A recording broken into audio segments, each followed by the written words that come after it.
నమస్తే అన్న. చెప్పండి. రాబోయే ఎన్నికల్లో సీఎం ఎవరు అవుతారు, జగన్ గారా చంద్రబాబు నాయుడు గారు? జగన్ గారు అండి. ఎందుకు జగన్ గారు?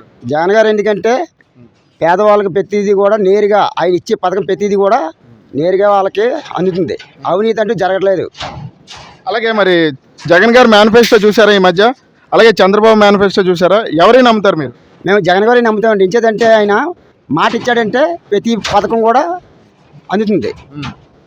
కాబట్టి ఇచ్చిన హామీలన్నీ అమలు చేశాడా, చంద్రబాబు అమలు చేశాడా? చంద్రబాబు అమలు చేయలేదండి, జగన్మోహన్ రెడ్డి అమలు చేశాడండి. అలాగే పథకాలతో పాటు సచివాలయాలు, రైతు భరోసా కేంద్రాలు, స్కూల్స్ బాగు చేసి ఇంగ్లీష్ మీడియం చేసిన అంటున్నాడు జగన్. ఇవన్నీ నిజంగానే చేశారా? నిజమే చేశాడండి. సచివాలయం, గ్రామానికి ఒక సచివాలయం కట్టాడు. రైతు భరోసా ప్రతి ఒక్కరికి ఇస్తున్నారు. వీరు నా పార్టీ వాళ్ళ ఈ పార్టీ అనకంటే ప్రతి ఒక్కరికి కూడా అందుతుంది. జగన్ పాలన అందరికీ మంచి జరిగింది అనుకుంటున్నారా? మంచిగా జరిగిందండి. కాదంటే పరిపాలన లేదు, అదే ఏంటంటారు, అభివృద్ధి లేదు అన్నారు. అభివృద్ధి అంటే మీరు డబ్బు ఇచ్చేసి అభివృద్ధి చేయాలంటే ఎక్కడ చేస్తారు? డబ్బు మాకు వద్దు, అభివృద్ధి చేయండి అని జనాలు కోరుకుంటే అదే చేస్తారు.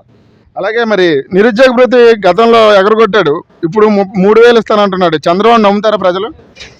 నమ్ముతారంటే ఆయన ఇంటికో జాబ్ ఇస్తామన్నారండి. ఇంటికో జాబ్ కాదు, అదే ఏది ఇవ్వలేదు. మరి ఆయన మాట ఎలా నమ్ముతారండి? అదే జగన్మోహన్ రెడ్డి అంటే నమ్మొచ్చు. అలాగే చంద్రబాబు, పవన్ కళ్యాణ్ 100 హామీలు ఇచ్చారు, ప్రజలు నమ్ముతారా? చెప్పలేమండి. ఆయన గతంలో మరి ఆయన చేసిన హామీలే కొద్దిగా దెబ్బేశాడు. మరి ఇప్పుడు ఇస్తానంటే ఎలా నమ్ముతారండి? జగన్ ఇస్తున్న పథకాలను చంద్రబాబు ఇస్తున్నా అంటున్నాడు, ప్రజలు నమ్ముతారా? జగన్ ఇస్తానన్న పథకాలు చంద్రబాబు ఇస్తానంటున్నారా? అయితే మా జగన్ దగ్గర సూచికాపి కొట్టుంటాడు ఆయన. అలాగే ఫైనల్ గా మరి జగన్ ఒంటరిగా వస్తున్నాడు, మిగతా వాళ్ళందరూ కలిసి వస్తున్నారు. ఎలా ఉండబోతున్నాయి ఎన్నికలు?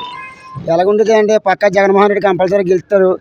జగన్మోహన్ రెడ్డి మీద గెలవలేక వీళ్ళు మొత్తం పొత్తులు పెట్టుకున్నారు తప్ప ఏదేమైనా సరే జగన్మోహన్ రెడ్డి సీఎం. ఫైనల్ గా ఎవరు సీఎం అవుతారు అనుకున్నారు, జగన్మోహన్ రెడ్డి గారు, చంద్రబాబు నాయుడు గారు? జగన్మోహన్ రెడ్డి గారేనండి. మీ ఓటు ఎవరికి? ఆయన పేను